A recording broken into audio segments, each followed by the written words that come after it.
Good morning, my dear students. Today's lesson is Night of the Scorpio.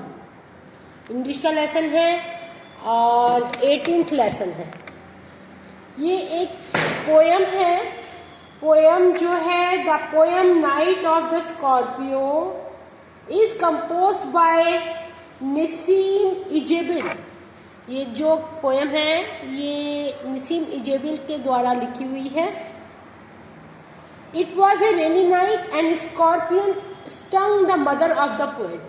एक बरसात की रात थी और जो स्कॉर्पियो होता है बिच्छू, बिच्छू ने जो लेखक है उसकी मदर को काट लिया था. ठीक है, काट लिया था. But the scorpio was not visible. It was hidden under the sack of rice.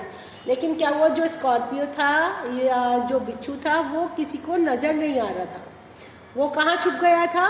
वो जो चावल के बोरे थे उसके अंदर वो छुप गया था. But under the sack of rice a large crowd gathered around the mother of the poet to show their sympathy.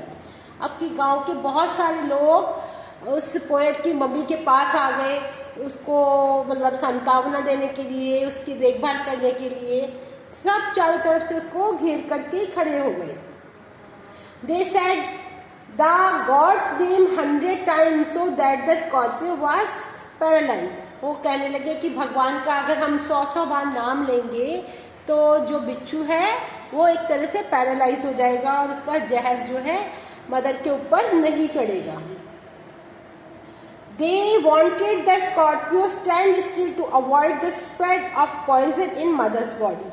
अब क्या हुआ, जो कि वो ये चाहते थे कि जो बिच्छू है वो स्थिर खड़ा रहे, मतलब एक साइड में खड़ा रहे, जिससे कि जैसे जैसे वो चलेगा तो जैसे धारणा है कि जैसे जैसे बिच्छू आगे बढ़ता है तो शरीर में जो है जहर बहुत ज़्यादा फैलने लगता है.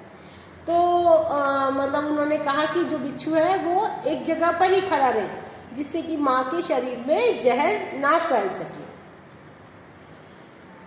His father was a rationalist. जो उसके पापा थे वो क्या था, वो भी जो था उन्होंने भी 100 बार एक तरह से भगवान का नाम लिया. और जो पापा थे उन्होंने भी पुजारी को बुलाकर लेकर के आए और पुजारी ने भी अपने मंत्रों से जहर को उतारने का प्रयास किया. अब क्या हुआ, after 20 hours she late herself well. अब क्या हुआ, 20 घंटे के बाद जो माँ थी वो अपने आप ही क्या हो गई, ठीक हो गई,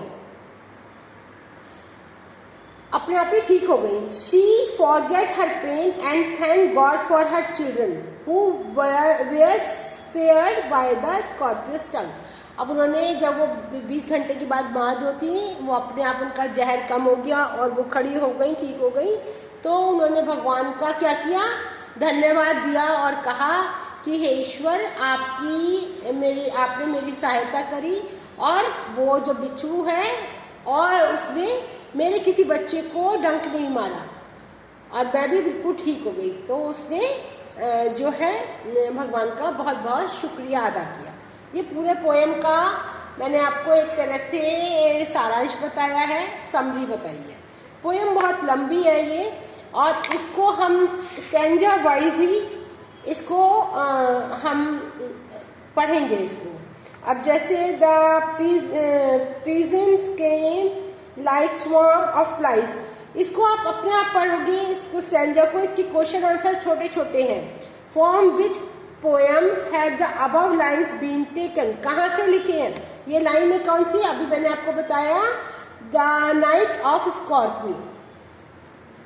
तो ये जो है ये आपको इस पोएम का नाम याद करना है और इसके अंदर लिखना है. What does the poet compare the peasants to? किससे कंपेयर करा था? Swarm of flies, मतलब जो मधुमक्खियाँ जो होती है ना, जैसे उड़ती हैं और वो डंक मारती हैं तो उसका जो एक तरह से दर्द होता है उसी तरीके से उसको दर्द हो रहा था माँ को.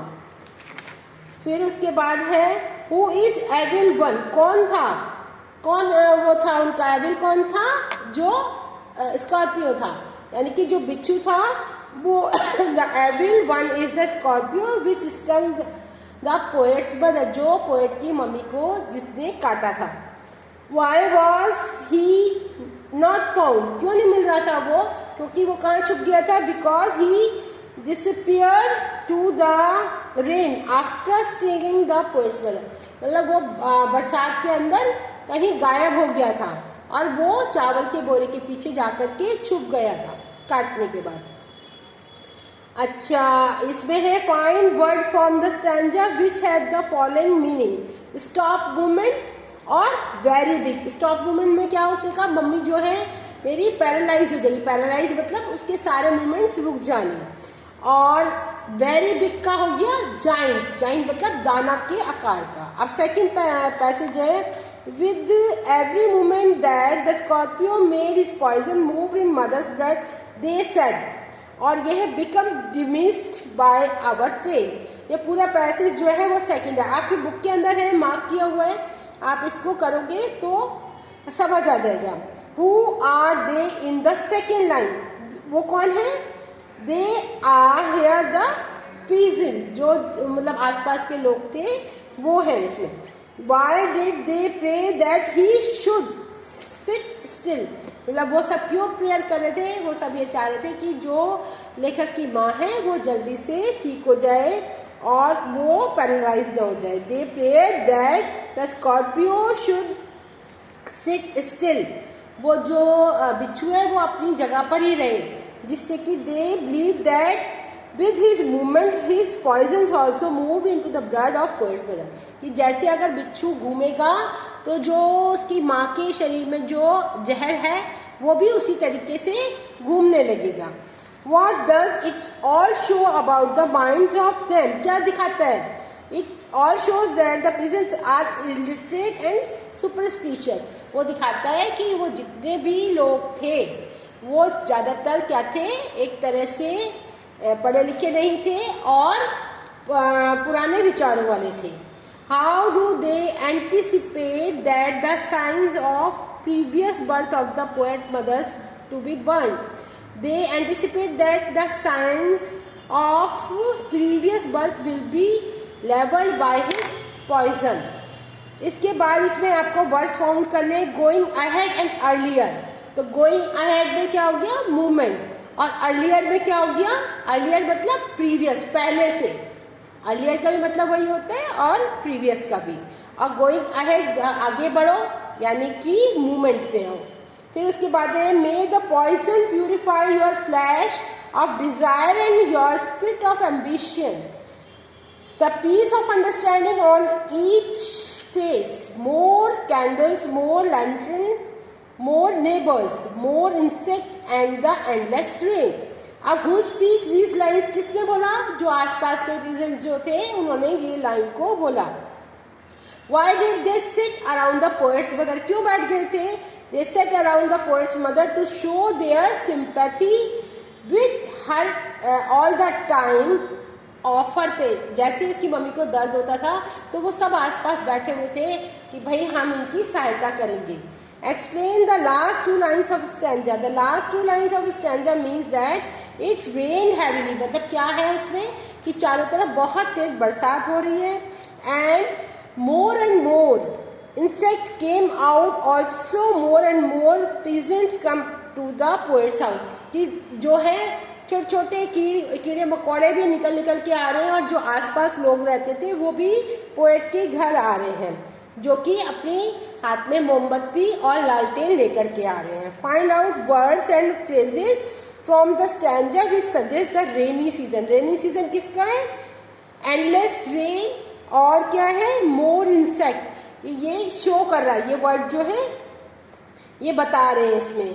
फिर उसके बाद है आपका fourth passage, after 20 hours it loss it's sting, जो काटा था वो दर्द जो था वो 20 घंटे के बाद खत्म हो गया था। Thank God the Scorpio picked on the spread my children, तो उसकी मम्मी ने उसका भगवान का शुक्रिया अदा किया कि मेरे बच्चों को और मुझे भगवान ने बचा लिया और उस स्कॉर्पियो ने हम मेरे किसी भी बच्चे को नहीं काटा। ठीक है। ये कहाँ से लिए, कौन सी पोएम में से लिए? नाइट ऑफ द स्कॉर्पियो से। What does it stand for? It stand for Scorpio. किसके बारे में बात हो रही है? स्कॉर्पियो के बारे में। What picture of mother does emerge from these lines? कि जो है मम्मी जो है वो टिपिकल मदर है, इंडियन वुमेन है एक तरह से, जो कि चाहे कितना भी दुख हो मिलता है उसको, लेकिन फिर भी वो अपने बच्चों के लिए ही सोचती है। Find words from the stanza having the following meaning. क्या है? Selected, did not harm. Selected मतलब पिक्ड अप, और डिड नॉट हार्म मतलब स्पेयर्ड, मतलब उसको छोड़ दिया। ये मैंने आपको सारा कंप्लीट करा दिया है। इसके बाद आपके जो छोटे छोटे क्वेश्चंस हैं इसको आप अपनी कॉपी में करना। ये है what drove the scorpion side the house. क्या हुआ था? Continuous rain. कैसे आया था वो जो बिच्छू था, वो घर में कैसे आया था? क्योंकि बहुत ज़्यादा भयंकर बारिश हो रही थी। Continuous rain drove the scorpion side the house. Where did the scorpio crawl? कहाँ पहुँच गया था क्रॉल करके वो? सैक ऑफ राइस, मतलब राइस के बोरे के पीछे वो पहुंच गया था। Choose a correct option of complete the following sentence. इसमें से ये वाला, the word flash means a quick and sudden action. समझ में आ गया? इसके बाद हम चलेंगे who came into the house. जो आसपास के लोग थे वो सब उनके घर में आ गए थे। छोटे छोटे क्वेश्चन हैं, चूज द करेक्ट ऑप्शन है, और ये आपका मल्टीपल चॉइस क्वेश्चंस है। इसको आपको अपने आप समझ के करना है। जैसे pick out a smile and metaphor from the above line. Smile का क्या है? Peasants come like swarm of flies, मतलब एक झुंड की तरह से, एक झुंड जैसे मक्खियों का झुंड होता है वैसे लोग उसके घर में आने लगे। मेटाफोर जो है जायंट स्कॉर्पियो शैडोज। ये आपको कंप्लीट हो गया। ये मैं सारा ऑलमोस्ट सब कुछ करा दिया जो आपके करना है इसके अंदर। बस आप इसकी पोएम के स्टैंजे के क्वेश्चन आंसर अच्छे से रीड कर लो, और उनके जो आपका पोएम का स्टैंजा है उसी के अंदर वो क्वेश्चन के आंसर होते हैं। बस आपको मार्क करने होते हैं, और उसको थोड़ा सा याद रखो इसको पोएम को, और कहाँ पर क्या हुआ था, कैसे हुआ था। जब आपको ये समझ आ जाएगा तो आप स्टैंजा में से जितने भी आपके पैसेज में से क्वेश्चंस होंगे वो आराम से कर सकते हैं। स्टैंजास फॉर कंप्रीहेंशन जो है वो इजीली कर सकते हैं। ये कंप्लीट हो चुका है। इसके डिफ़िकल्ट वर्ड्स और इसके मीनिंग मैं आपके पास भेज रही हूँ, और साथ में आपको मैंने ये वो भी भेज रही हूँ एक तरह से। ये पोएम जो लिखी हुई है मेरे पास, उसमें बुक में है आपके भी। आप उसको हिंदी और इंग्लिश दोनों में ही समझो। पहले मैंने आपको दोनों में ही समझाया है, और समझकर इसके जो क्वेश्चन आंसर है वो अपनी नोटबुक में करो। Okay, bye bye, see you, have a good day.